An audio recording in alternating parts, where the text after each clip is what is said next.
A jump to the sky turns to a rider kick. Hey, I'm Colonel Garuda, and today we're taking a look at the Kenner Ghostbusters Classics action figures by Hasbro. Now, growing up, I was never really the most die-hard Ghostbusters fan. I did grow up seeing the original movie, but that was it. I never saw the sequel, never saw the animated series, etc. But I always had a lot of respect for the franchise. And then, last year, Ghostbusters Afterlife was supposed to come out, and that's when I started seeing these guys on store shelves. I thought they were cool, but I just wasn't really into the franchise at the time. And the movie got delayed for obvious reasons, and now it's going to be coming out later this year. And then I started watching the real Ghostbusters animated series on the Ghostbusters official YouTube channel, and I got pretty hooked, and I thought to myself, I gotta get these action figures. So one by one I purchased all these figures that you see here at my local Walmart slowly, and here we are. Now, starting things off by taking a look at the packaging, it's just beautiful, and it looks nearly identical to how it was packed in the 1980s, the original counterparts. For now, let's just take a look at Egon's packaging. Now, it's all relatively the same since it's part of the same toy line, but basically, you got each Ghostbuster zapping their respective ghosts that they come with, and Egon comes with the Gulper Ghost, Winston comes with the Chopper Ghost, Ray comes with the, let's see, where's the Rapper Ghost, and Peter comes with the Grabber Ghost. And it's just really cool, just got the real Ghostbusters logo there, and just says the Action Zapping Ray, the Neutrona Blaster, and Proton Pack accessories. And then on the back, you got the whole line that was out at the time, as of last year. And unfortunately, I couldn't get Stay Puft or Slimer. I was unable to find them in stores, and these guys often get scalped online. So I was unable to get them. I do apologize, but I did manage to get the Fearsome Flush and Bug-Eyed Ghost reissue in the wild just not too long ago. So that's something to look forward to. And then got the Hasbro logo there. And then you got the Kenner logo here, which is a nice touch. And that's basically it for the packaging, so it's time to open them up and let's see how awesome these guys truly are. Oh, and I almost forgot, right there it has the iconic phrase, I ain't afraid of no ghost. And here you have all four of them and their ghosts unboxed, and I'm going to say, these guys are really fun. Now, one thing I noticed right away as I purchased them is that each of these beams that they come with and for their proton packs are all different colors. Egon's is pink, Peter's is green, Winston's is like this yellowish green, and Ray's is like this orange color. And they're really cool little effects, and each of them, the gimmick's pretty much the same for all of them, where you just spin this around and it's, oh, it came off. That's a minor problem I have with some of these guys, is that some of them hold these better than others, which I'll explain a little bit, but you just spin around and you just do this, and I think it looks really cool. I mean, obviously it just looks like you're just flying around a noodle, but it's really cool when you're like zapping a ghost or something. Ooh, don't want to knock them over. So you can do that. And these ghosts, oh, don't fall. These ghosts are so interesting. They all look like gummy candy. Here is the Gulper Ghost, and I don't know, it's just a really funny looking ghost, and it looks like he's winking or something. And he's just got a big mouth with teeth. He's all yellow with clear plastic. Well, it's also neat is that there's like a little hole here, so you can kind of make him like a finger puppet, and he can just be like, "Hold on! Hold on! Get off me!" Now, the Grabber Ghost kind of makes you think of a monkey or something, because his arms are up, or maybe makes you think of a basketball player as well, like he's shooting a basketball into a hoop. But let's take a closer look at him. It's kind of hard to see on camera, but he actually is really detailed on the face. And let's see if we can get a closer look at him, because it's really hard to focus, but he actually has eyes and little pupils.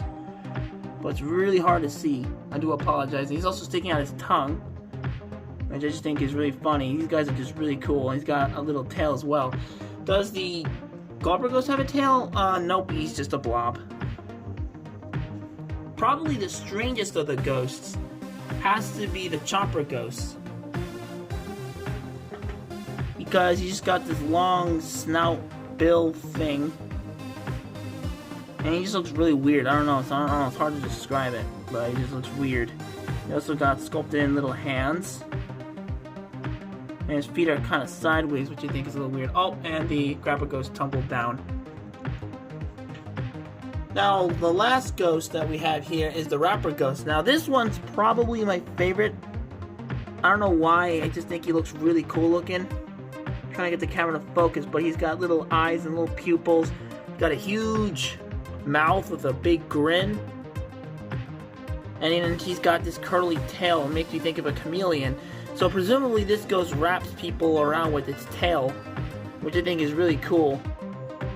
It kind of looks like Slimer, come to think about it. But personally, since he's called the rapper ghost, I imagine he raps a lot. Rattling cattle, go for a battle. Rattling cattle, riding through a paddle. Moving on to the humans themselves, they're extremely basic, and there's not really much to say about them, to be honest. Starting with Egon, I really do like his redesign for the TV series.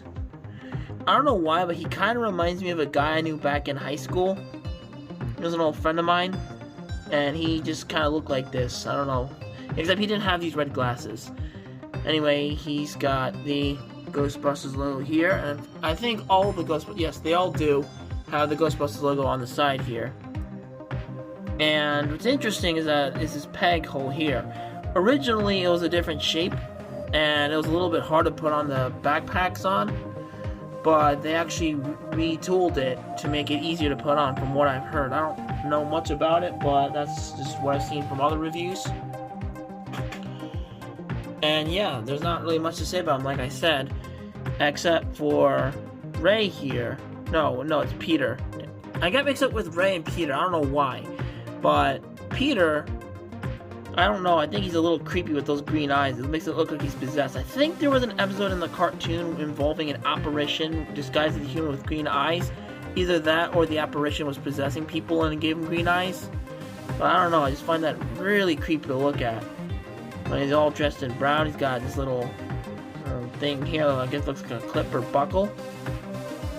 That peg hole in the back, the Ghostbusters logo there. Now, I like the colors on Winston's suit the most because it's just bright and eye-catching, but it's not like neon colors or anything, but it's like this mint color. And I don't know why, I just think it works so well.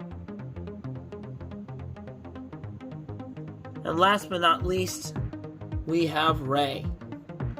He's a chubby guy, and he's always happy and excited to catch some ghosts, and I also noticed he has a little paint defect here, which I couldn't really get off, but the QC issues on these guys are pretty minor. But one time, while I was at Walmart looking for Egon, I saw another Egon that was full of paint defects all over the face. Like, all of this, well, hold on, focus.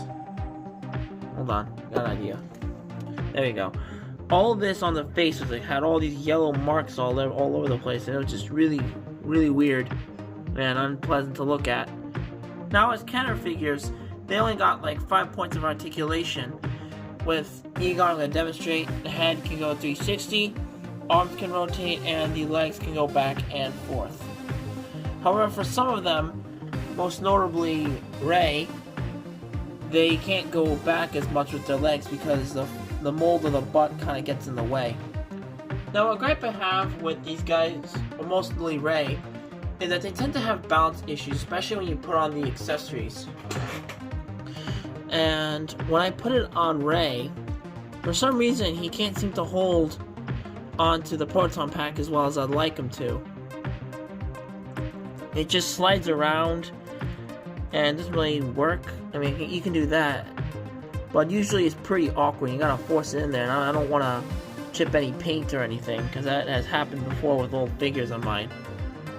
And there you have my review on the Ghostbusters Classics action figures. And honestly, these guys are really cool. If you want to get into Ghostbusters, or maybe get your kids into Ghostbusters, I highly recommend picking these guys up. Or if you're just an old fan that wants to collect these figures again, this is a perfect opportunity to do so. And if you enjoyed the video, please leave a like, comment, subscribe, and turn on the notification button. Thank you for watching, and I'll see you on the flip side.